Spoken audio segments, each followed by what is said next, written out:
Welcome to another episode of Beyond Sunday, where we keep it real with faith and life, because as you all know, life be lifing, and we're really going to talk about life and today. As usual, it's myself, Julian, Luke, and we have Pastor Thomas. So today's conversation is going to be, I guess, something that everybody felt like I'm struggling with. I don't think I am, though, but we're going to talk about loneliness and what it means to be lonely, even when you are completely surrounded. So I want to just go ahead and jump into this. We're not going to waste any more time. First off, I'll just go ahead and ask you this question. Have you ever felt lonely in a time where you were surrounded by folks and so on and so forth? Yeah, absolutely. I have had moments like that, probably, in my younger adulthood. I think I maybe felt some of that. And occasionally I can still experience it. So what do your loneliest moments reveal about what you really need? I mean, I think loneliness in general kind of reveals a deeper need for connection with others, because we were created that way. We were created to have community and connection with other people. And so I think it reveals to us that we are in need of some form of connection. Okay. All right. So I want to kind of ask this question here. I know that us as human beings, men specifically, but just period, human beings can be very prideful, right? Mm-hmm. So why is it so difficult for us to even express that we are feeling lonely or we are alone? Right. I think loneliness can be perceived as a weakness and also the fear of rejection, because there's a potential fear that if I express that I am lonely, that whoever I'm expressing that to may reject me for some reason. Talking about loneliness really is a very vulnerable place to be. It's a very vulnerable conversation to express that you have this deep need for connection. So I can see where, pride would prohibit you from expressing that need, because on the outside, we want to appear as though we have it all together and things are well with us and that we don't need, additional connection. I think also in our current era, our current lifetime, with things like cancel culture and things like that, it can be very hard to be, open and vulnerable and authentic about yourself for fear that you could be rejected or even canceled in some situations. Is that inherently a male thing? I know this is a kind of off topic, but it's still on topic. Is that inherently a male thing to have that feeling of weakness or meekness because you express yourself? I mean, I think what we've done is we've created kind of this societal role for men from a gender standpoint, where men are supposed to always project strength and they're supposed to be able to go at it alone. And they're supposed to be able to conquer and accomplish things really with little help or effort based on their own skills and ability, without a true sense of vulnerability, need for connection, because it feels like, or it could be perceived that you're weak if you need that. So where did that come from, right? So quick backstory on me, I grew up in a single parent household, mm-hmm. right? I grew up with my mother. So I didn't necessarily receive that information from my dad or whatever. And, I had visitation on the weekends or whatever, but that just was not conversations that he had with me. Right. So where does that thing come from? Is that innate within us? Is that something that we just kind of see other men projecting? Mm-hmm. I think it tends to be modeled throughout society, through, information that we take in, through things that we watch, through entertainment. I mean, you start thinking about, let's talk about Batman for a second.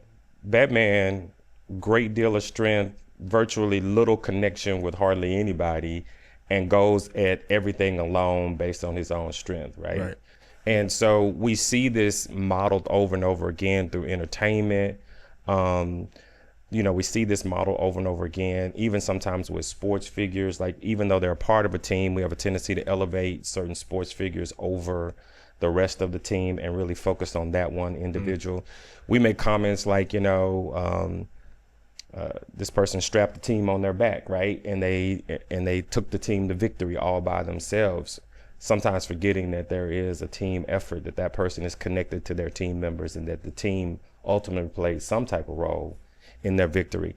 So generally, I think when it comes to like the male perspective, men want to project strength because they want to appear strong to others around them. And loneliness would indicate a need for something outside of yourself from someone else that could give you a sense of weakness, feeling weak, that I have to have this, or I need this from somebody. So you brought up, so I like that, the Batman example, right? And I guess because he's like one of my favorite heroes. But there is the opposite of Batman, which is Superman, right? And like Superman is well known. Everybody knows Superman. Yeah. Everybody likes Superman, right? And so that reminds me of like when I was in high school or when I was in middle school or whatever, and there was just the popular kid. Everybody knew the popular kid. The popular kid was known by all the girls, all the guys, and everything like that. And then there are some popular kids, even when you bring up the idea of like sports, people who, you know, I guess you want to say commit suicide because they felt lonely, but they are popular, right? Do we confuse loneliness with being known? Yeah, we figure we confuse loneliness. The idea of being known, though, I would say has a little bit of a different twist to it. Known is this idea of intimacy, and when we are known, we do have a connection with another person. So that's where we want to be in terms of being connected and not experiencing loneliness. The opposite tends to happen when we have loneliness. We can be popular and be well perceived, well recognized by other people, but not be really known. If you know what I'm saying. So you talk about the popular kid, for example. How many people really know the popular kid? Right. Like, there may be people, that person may be well received, may be well liked, but it doesn't mean that person is they well know known. of him. Yeah. Right. But they don't know, you know, his quirks or. Sure. They don't, I mean, they don't know strengths, weaknesses, all those types of things. What do your loneliest moments reveal about what you really need? Again, I think your loneliest moments reveal a deeper need for connection. And I think one of the things that we can consider is that not all connections have to be the same. And maybe we put too much into the idea of connection, thinking that the connections we do have to all be weighted the same. They have to all provide the same thing for us. When we can have different types of connections that feed into us and that we feed into that give us different things. For example, we can have connections around hobbies. Like if there are certain things that we like to do, we can have connections with people around hobbies. We can have connections with people around careers, like certain types of careers. Like if we're in a certain career, we can have certain work friends, colleagues, people that we have connections with. And so we can have these connections and they don't have to all be the same. And the depth of those connections can really be around whatever the particular thing that brings us together. We have certain connections in church, for example. We can have small groups. Our small groups may have more of an intimate, deeper connection. But then we may also have connections in other groups like men's ministry or women's ministry, where those may not be as deep as your small group, but they're still powerful, meaningful connections to you. Okay. So let's talk about connections. So I remember this guy named Tom. It's very important that Tom was your friend. And I saw a lot of people break up friendships, break up relationships because they weren't in their top 5 friends on MySpace, right next to Tom. Did you say MySpace? I did. I did. Wow. Yeah. Oh, see? Oh my goodness. Okay. Right. You know, being connected to people on MySpace was a thing, right? You know, I really seen people get upset if you weren't in the top 5. Can you tell our viewers what MySpace is and what is MySpace compared to Facebook? MySpace was the prerequisite to Facebook, basically. So it was before Facebook. It was before Facebook. But technically, if we really want to get into it, Facebook was really for college kids. That's when it started.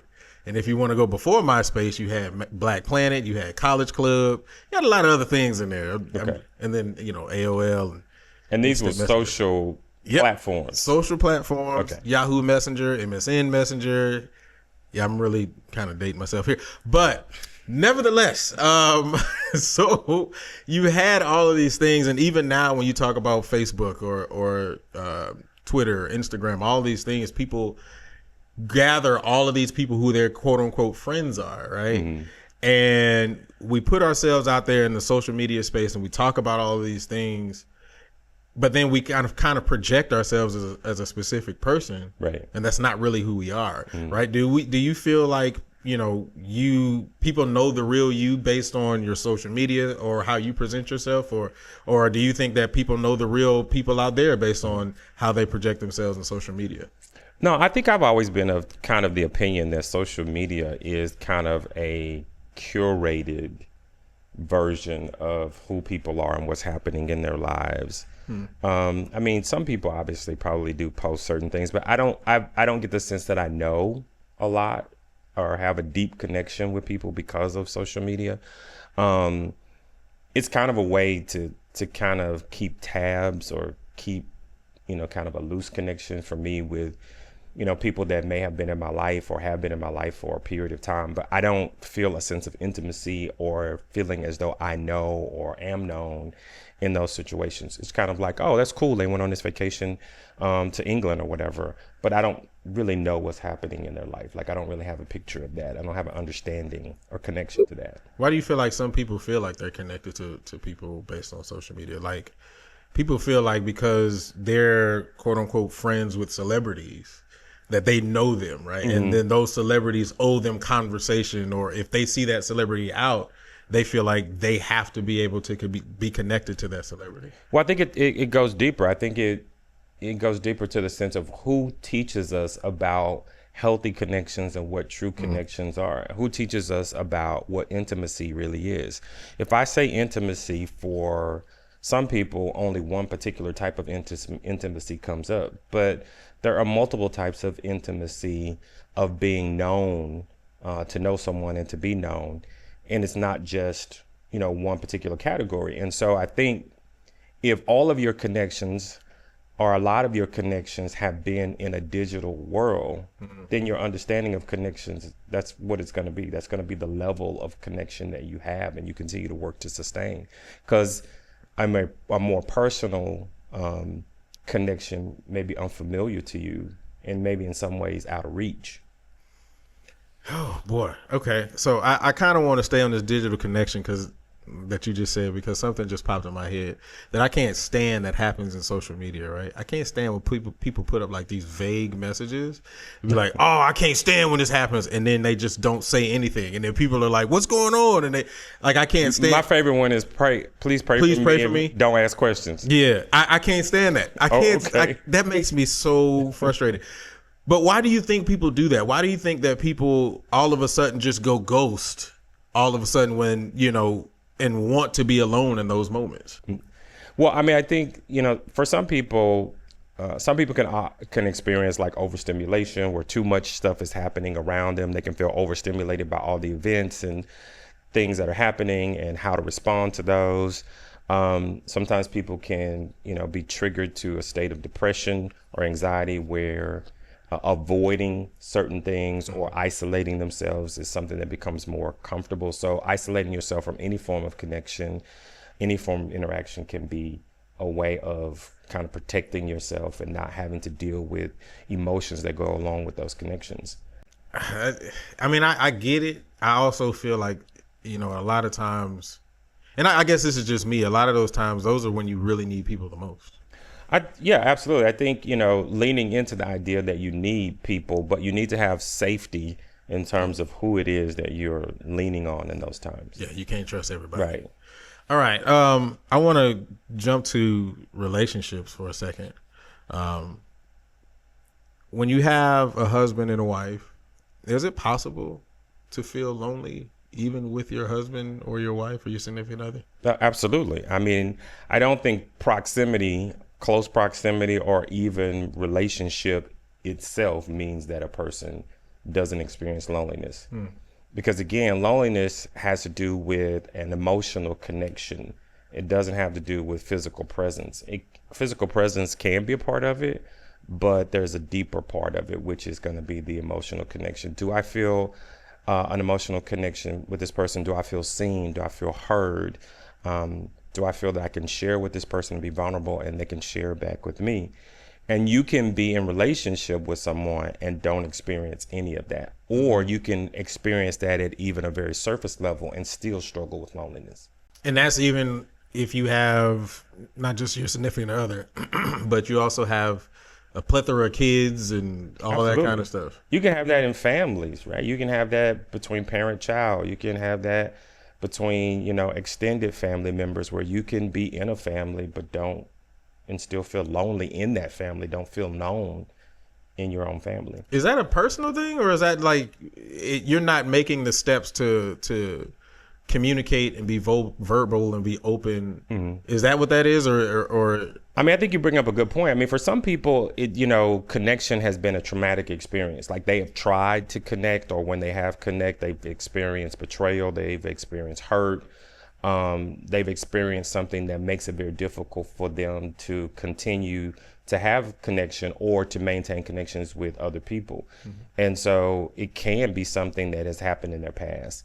It could also be something where people struggle in the sense that they're not familiar what connection really means. Like nobody has really taught them. I mean, when we think about it, I'm learning now that there are a number of things that we're not necessarily taught. Like we catch, some things are caught, but some things are not taught, right? So when it comes to the idea of connection, it's probably more caught than it is taught. Like nobody's sitting down and saying, here's how you connect with another person. Here's how you connect and become a friend and be a friend. And this is what emotional connection looks like. And this is what emotional safety looks like. Like there's not dialogue and conversation about that, but we tend to catch it either by seeing others or by our own experience. Is that in this new age? Because I don't know. I guess I just look at it differently, right? Like I think I was talking to my kids the other day, or maybe I may have been talking to somebody on the team. But I was just telling them how different it was for me when I was young, right? Like getting home from school and going outside to play was a thing, right? Like, and you had to connect with those people. Right. And when I look at today's society, like I even look at my kids now, they want to go outside, but ain't nobody outside to go play with. Right. You know what I'm saying? And so I don't know, is this a new age thing where you have to teach somebody? I mean, I think it's a combination of both, because I think even when we were growing up, previous generations, we weren't necessarily taught that certain connections were bad until after we had experiences with them versus being able to recognize early on that they were bad. But you do bring up a very good point about the difference in the current time in terms of how emotional development is handled. Like in the current era, there's far more conversation about emotions than we probably have had in any previous generation. Facts. However, that conversation about emotions really is isolated to that person's internal experience of emotions, because it's really focused on self.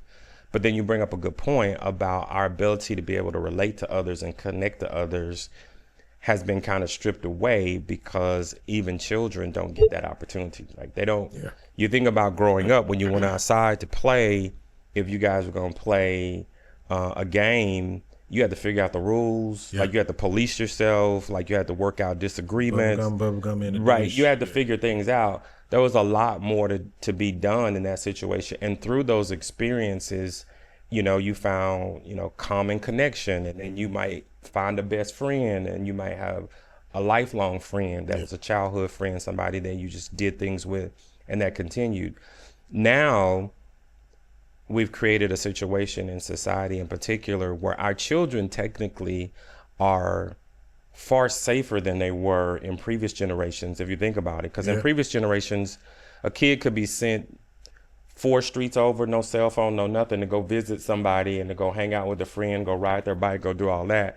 But now we have taught our children pretty much that almost all adults are potential threats. And so we have a situation where they have to keep themselves protected and disconnected from everybody around them. But that was the thing. That was a conversation I just had with somebody. The difference then versus now is because we were all outside. So if it was a group of us, if it was like 6 or 7 of us, we felt more comfortable to travel, 2 or 3 To or 4 ride your bike, right? over, Because yeah, it's a group of us. If we about to get into something, we all doing it. Right. You know what I'm saying? If we all running, if somebody trying to come and get us, we all running. Right. And I think the other half of that is PSAs were different too. Mm-hmm. Right. I remember back in the day when they have them crazy commercials with the guy who rolls up in the van and they'd be like, "Hey kid, you want some candy?" Right. And that'd be it. Like, you don't see a lot of that. Mm-hmm. Well, you didn't see a lot of that actually happening. Whereas now, because social media is so open and so on and so forth, like, you see everything that happens in real time, and so now we're triggered to feel like, well, I don't trust them kids, I don't trust them kids, I don't trust that parent, I don't know that parent, I'm just not gonna let you outside. Go play the game. But then we get mad because they playing the game and they not outside. Yeah, I recall during the COVID years, I would have parents that would reach out to me and they would be very frustrated that their kids weren't doing anything but engaging in digital devices all day. And I would ask them the question, well, what do you want them to do? Like, what is it that you want them to do? Because this is what they've done before COVID came along. Right. So at this point, what do you want? I don't know. They need to go outside. Okay, they're 13 years old, and they're going to go outside and do what? Like, what you want them to go outside and do? I don't know. They need to go do something. They just need to get off the devices. Okay, I hear what you're saying, but you're now asking them to engage a skill that they haven't developed, that nobody's helped them to develop, to go do something that they don't even know anything about. Really. Right. And so I think in that experience of developing connections at that young age, you also had to deal with conflict, and to understand that conflict is a part of connection as well. Connection is not going to always be pleasant. At some point, conflict is going to arise, and conflict doesn't necessarily mean it's a threat to the connection. It means that there's something happening that needs to be addressed, but it doesn't necessarily mean that the connection itself needs to be dissolved completely. Yeah.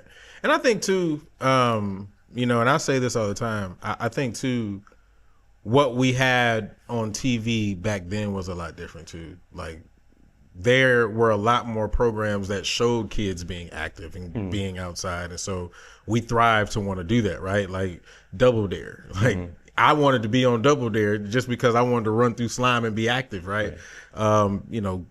Shows like Guts and, like all these shows that were showing kids being active that don't exist anymore. So kids are not even hungry to be active too. Yeah. So I think it's a twofold thing. But I think we also have to ask ourselves the question about the way society continues to move. The way the society continues to move makes it challenging to build connections. If you begin to think about it, for many people, they go to work every day and then they come home. And so the opportunity to build connection is very narrow. Like, they don't necessarily have a lot of opportunity to do that. So if you're a person who doesn't have anyone at home, you basically go to work and your connection is with the people you work with, assuming you work outside of your home, because if you work from home, you don't necessarily have a whole lot of connection, right? And so you're isolated by yourself the majority of the time. And then the only connection that's easy to form or to have would be digitally. Okay, I mean, it's an easy way to form some low level connection. Yeah, I didn't think about it from that perspective. Let's switch gears here. I go to somebody and I say, "Hey, I'm feeling alone." They say, "All right, pray." Okay. I pray and I don't hear anything. I don't get anything, right? Is it possible to feel alone even when you're trying to connect with God? Absolutely. I think we definitely can feel alone. We can know intellectually that God will never abandon us, but we can struggle to feel a sense of presence. But I think it's also important for us to remember that we, as followers of Christ, have the indwelling of the Holy Spirit, so we are never technically alone. And even when we have moments of loneliness, He's aware. He feels those feelings and knows that our emotions are struggling in those times. Can it be important to lean into the truth of His word? I think it's important to lean into His truth. I think it's important, even in those moments of loneliness, when we talk about our relationship with God, is to take by faith what you do not feel. Because there are going to be times when you don't feel certain things, but you have to trust in what God's word says. So we know that God is enough, right? Yes. How do we balance knowing that God is enough when we still crave human connection? Well, I think God is always completely enough in any circumstance and situation. However, let's not forget that God did create other humans for us to connect with. And he realized that he created us with a need for connection. That need for connection includes human connection, but it also includes connection with him. When we go back to Genesis and we see what God does, there were three people involved in the relationship in the garden, and that was God and that was Adam and Eve. It wasn't that it was Adam and Eve and then God just took himself out of the picture just to watch what would happen.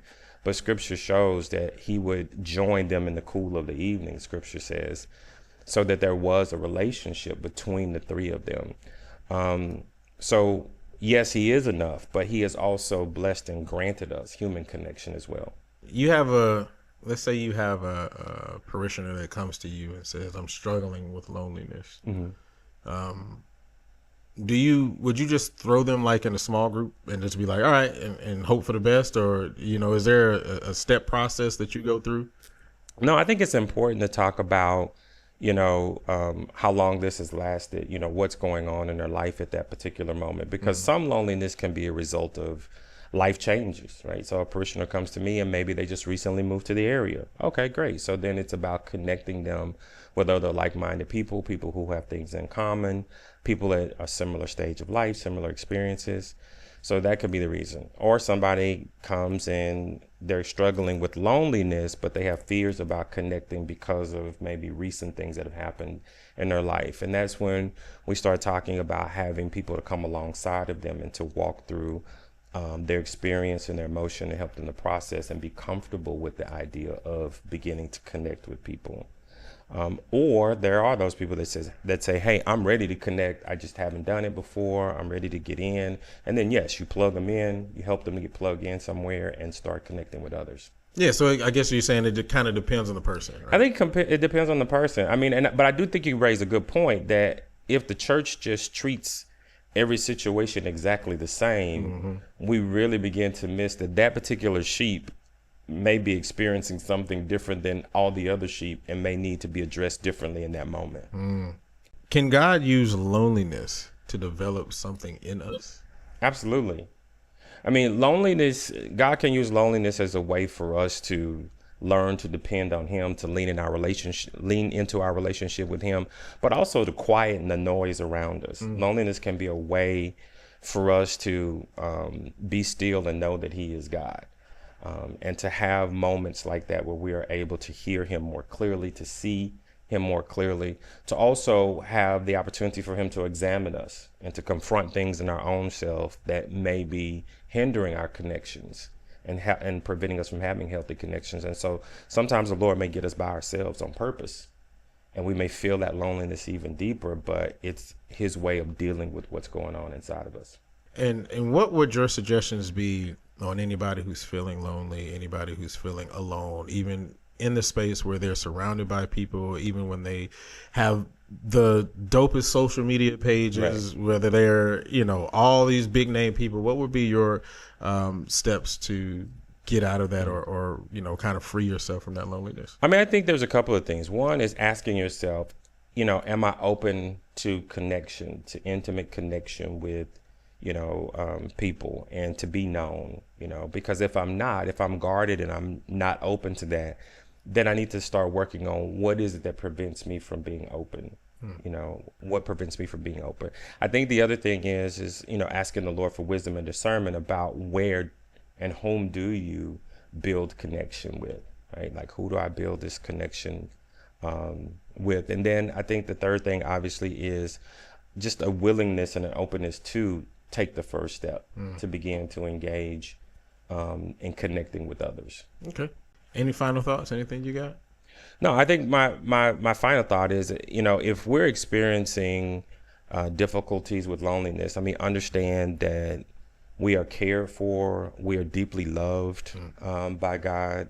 It is not his plan or his desire for us to have a lifelong loneliness.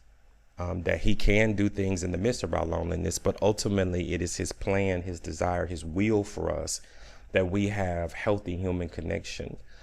And that if we're struggling with that we reach out and ask for help, that we don't have to struggle in that alone, that there are people that are willing to come alongside of us and just walk with us as we, heal from, repair, restore ourselves from whatever's kept us from good, healthy communication, good, healthy connection. Okay. And remember, if you're feeling lonely, call 1-800. No, I'm just joking. Anyway, but no, you've gotten all the steps and you've heard all the conversation to bring you out of this loneliness. Hey, remember, this has been super great. And also, don't forget, subscribe. Share it out. Yes. He said it. Pastor said it. Now you got to do it. All right. But share it out and turn on notifications, man, so that anytime that we have something going on right here on this channel, it'll ding your phone. You can pop it up and then you can watch it whenever you want, however you want. If you're sitting in bed one day and you're just like, I want to learn about loneliness, man, that's what this is for. All right. Outside of that, man, we appreciate you guys watching. And remember, this is not just Sunday talk. This is an everyday walk. We'll see you all next time.